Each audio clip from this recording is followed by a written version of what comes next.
ये स्टोरी एक ऐसे राजा के बारे में है जो पैदा होने पर तो काफी कमजोर होता है, लेकिन वो अपने आप को साबित करता है कि वो राजा बनने के काबिल है। तो कहानी की शुरुआत में हम बंदरों के एक कबीले को देखते हैं, जहाँ का राजा सिमोन आज पिता बनने वाला था।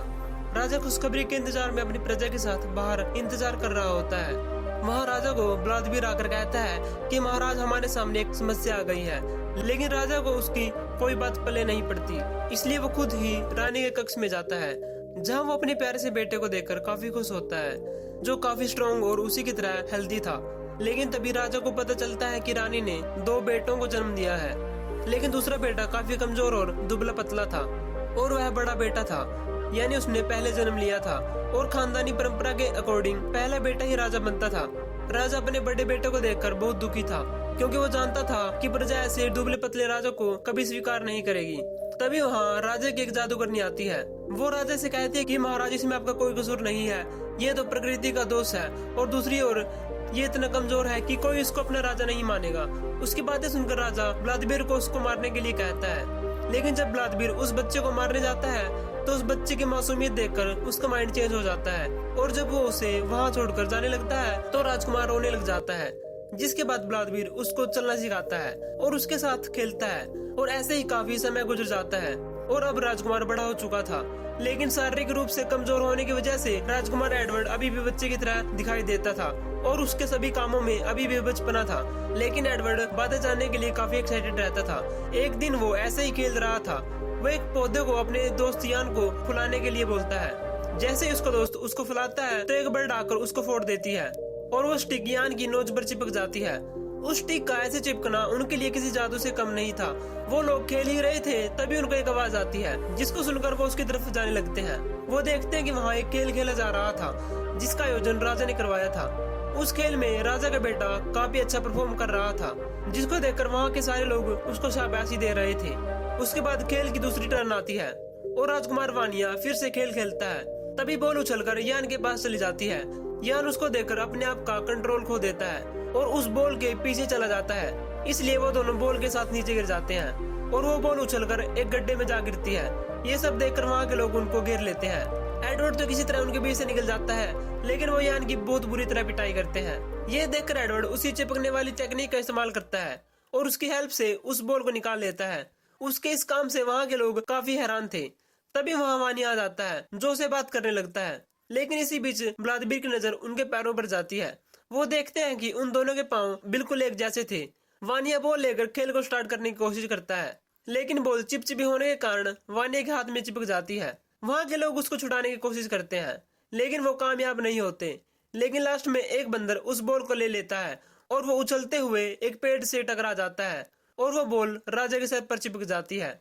व्लादिमीर उसको निकालने की कोशिश करता है, लेकिन बॉल के साथ राजा के बाल भी उस जगह से जड़ जाते हैं, जिससे राजा को बहुत गुस्सा आता है। तभी एडवर्ड खेल ही रहा होता है, उनके पास एक बंदर राजा का संदेश लेकर आता है और कहता है कि राजा ने तुम्हें बुलाया है। ये देखकर एडवर्ड खुश हो जाता है। उसके बाद उसको राजा के पास ले जाया जाता है। राजा उससे कहते हैं कि मैंने सुना है तुम जादू जानते हो। तभी एडवर्ड एक टहनी तोड़ कर ले आता है और उसकी पत्तियां राजा के सर पर लगा देता है, जिससे सभी लोग उसकी बहुत तारीफ करते हैं। और राजा को अपना चेहरा दिखाने के लिए वो एक पत्ते में पानी डालकर उसको उसका चेहरा दिखाता है, और तभी वो विच मौका पाकर वहां से भाग जाती है। लेकिन राजा अपने चेहरे को देखकर काफी डर जाता है, क्योंकि इससे पहले उसने अपना चेहरा कभी नहीं देखा था।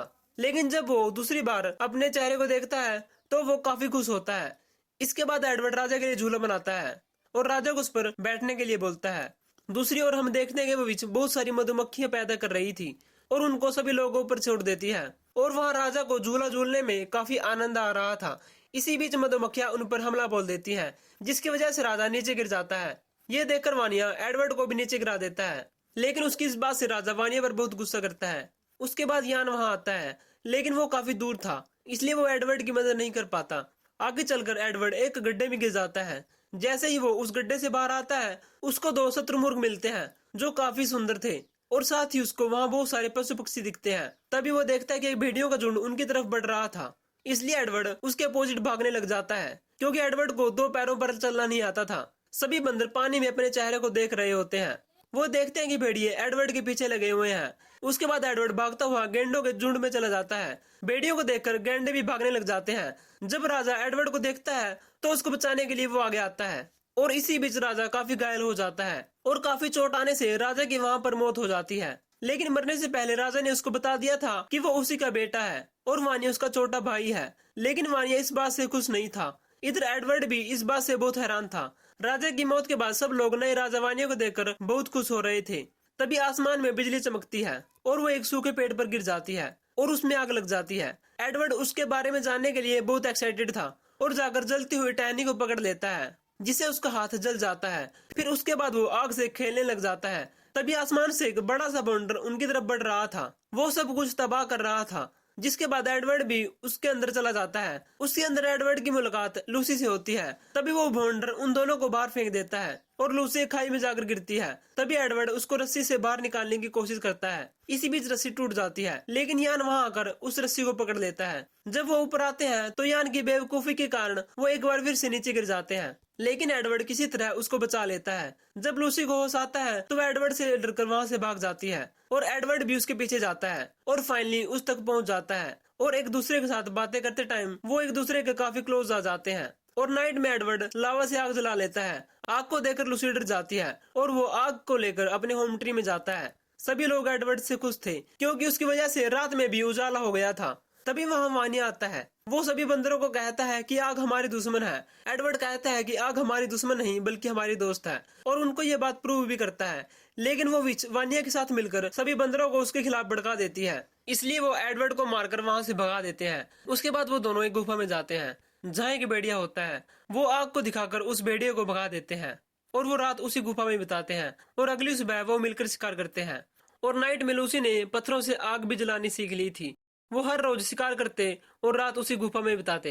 एक दिन लूसी कच्चा ही उसी कार को खा रही होती है। तभी एडवर्ड उस मरे हुए जानवर को आग में डाल देता है। उसकी खुशबू पूरे जंगल में फैल जाती है। सभी बंदर उस खुशबू के पीछे एडवर्ड के पास चले जाते हैं, जिसके बाद वो मिलकर उस पके हुए शिकार को खाते हैं और रात उसी गुफा में बिताते हैं। और उसके साथ वो लोग नाच गाने भी करते हैं। उसके बाद हम देखते हैं कि वहाँ के सभी लोग एडवर्ड की वजह से बहुत होशियार हो गए थे और वो काफी मात्रा में लकड़ियों से आग जला रहे थे।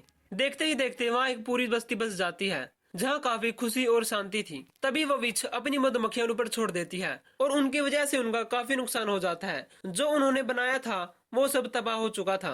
वो लोग ऐसा करते हुए विच को देख लेते हैं और अपने हथियार लेकर उसको मारने के लिए जाते हैं और वहाँ पहुंचकर उस पेड़ को काटने लग जाते हैं। तभी वानिया भी उनके बीच आ जाता है और उनसे लड़ने लग जाता है और इसी बीच उस पेड़ में आग लग जाती है और वहाँ ऊपर रानी फंसी होती है। उसको बचाने एडवर्ड आगे जाता है, लेकिन बचाते टाइम वो खुद ही एक ट्रबल में फंस जाता है। आग को देखकर सब लोग वहाँ से भाग जाते हैं, लेकिन वानिया वहाँ रुका हुआ था और वो विच भी उसी पेड़ में फंसी होती है। देखते ही देखते वो जलकर राख हो जाती है और वानिया एडवर्ड को बचा लेता है। और अब उनका घर भी बर्बाद हो चुका था और वानिया एडवर्ड को अपने बड़े भाई के रूप में एक्सेप्ट कर लेता है। उसके बाद वो उस जगह से आगे बढ़ जाते हैं और एक लंबा सफर तय करने के बाद आगे एक जंगल था। वो जंगल को देखकर काफी खुश हो जाते हैं और यहीं पर ये मूवी खत्म हो जाती है।